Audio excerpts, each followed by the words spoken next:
आइए साखी श्रवण करते हैं मीराबाई व भक्त रविदास जी। मीराबाई उदयपुर के महाराणा सांगा की पुत्र वधू हुई है। इस मीराबाई का नाम सारे भारत के मंदिरों में गूंजता है। यह श्री कृष्ण जी की भक्त हुई। मीराबाई के भजन मंदिरों में गाए जाते हैं। इसके श्री कृष्ण प्यार तथा भक्ति की फिल्में भी तैयार हुई हैं। मीराबाई युवावस्था में ही विधवा हो गई थी। अपने पिता से आज्ञा लेकर वह तीर्थ यात्रा करने के लिए आई। वह प्रभु की भक्ति करने के लिए काशी पहुंची। काशी नगरी मंदिरों तथा पंडितों की नगरी है। हजारों यात्री रोज आते हैं तथा मंदिरों में गंगा के किनारे हमेशा चहल पहल रहती है। ऐसी नगरी में मीराबाई पहुंची। उसके साथ उसकी एक वफादार दासी थी जिसका नाम कर्माबाई था।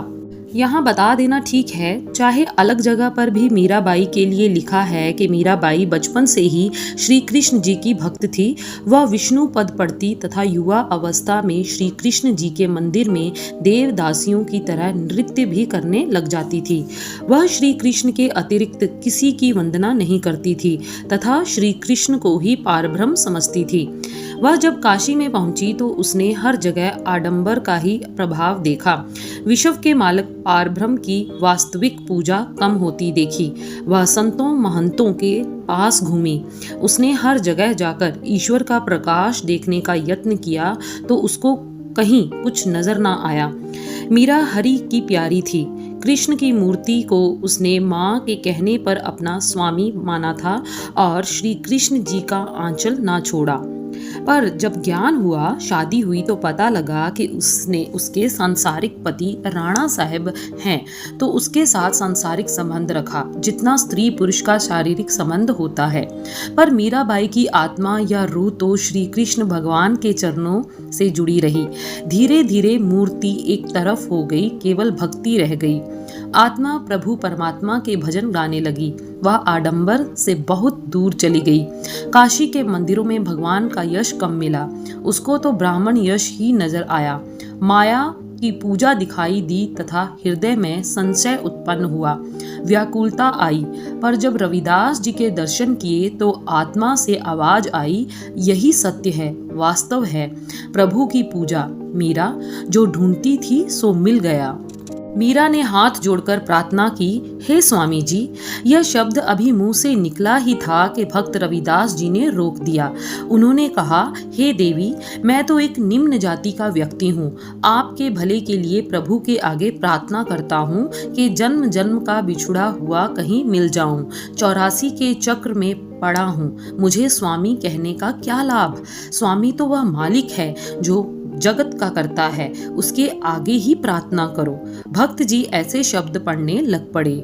हम सर दीन दयाल न तुम सर, अब पतियार क्या कीजे। बचनी तोर मोर मन माने, जन को पूरण दीजे। हाँ बल बल जाओ रमैया कारणे, कारण करण अबोल रहाओ। बहुत जन्म बिछड़े थे माधो, एह जन्म तुम्हारे लेखे।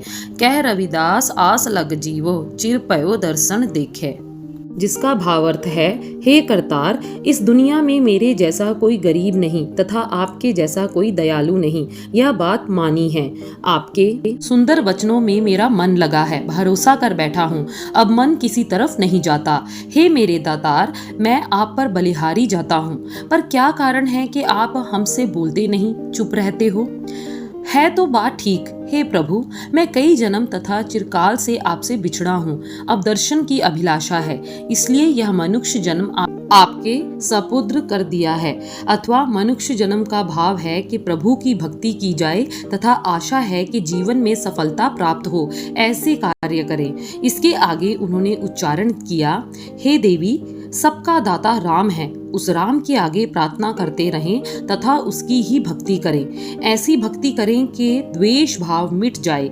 मुझे स्वामी कहोगे, मैं तो स्वयं उसको मालिक मानता हूँ तथा आओ इस तरह उनका यश करें। चित सिमरन करो नैन अविलोकनो, सत्रवण बाणी सुजस पूर राखो।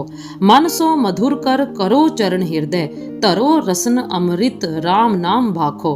मेरी प्रीत गोबिंद स्यों जिन कटै, मैं तो मोल महंगी लई जेह सटे रहाओ। साध संगत बिना भाव नहीं उपजै, भाव बिन भक्ति नहीं होई तेरी। कह रविदास एक बेनती, हर स्यों पैज राखो राजा राम मेरी।